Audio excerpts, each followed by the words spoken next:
in Washington. The December 31st, 2020 social media posting had a list of so-called enemies including Pelosi, Joe Biden, Barack Obama, and Hillary Clinton. It's not clear when the Secret Service discovered the post, but Pelosi received many threats, and it's not clear if the user had been identified. And former President Obama congratulated President Biden on the signing of the Inflation Reduction Act Tuesday with an apparent reference, a comment Biden made years ago about Obamacare. Obama retweeted Biden's announcement that the new legislation was now law and wrote, quote, "This a BFD." That appears to be a reference to what Biden whispered to Obama about the signing of his health care bill in March 2010. Biden's comment, which can't be repeated here, was unintentionally picked up on a hype mic.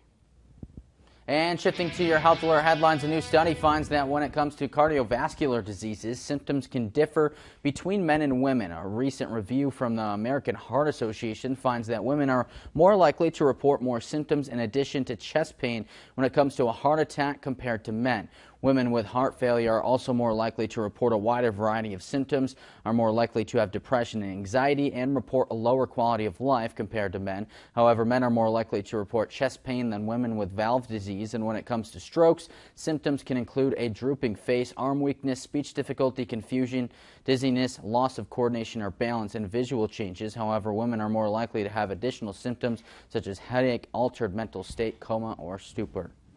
People who have battled COVID-19 could still face problems in the near future, and that's according to a study published by a medical journal. Researchers say people could experience dementia, mental disorders, or seizures 2 years after fighting the deadly disease. Children are also at risk of experiencing these problems as well. The University of Oxford researchers say they saw the same trend with less deadly virus like the Omicron.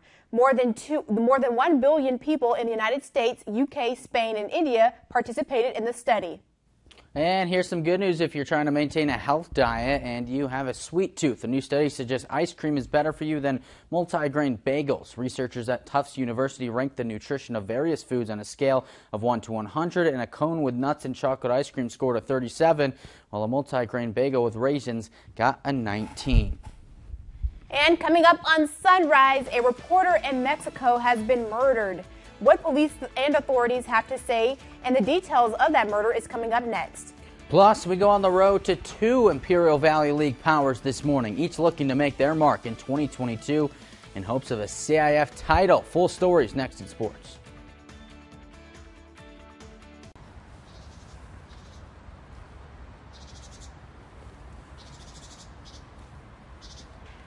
Richard, big senior year for you. A couple records in reach, yards, touchdowns. How much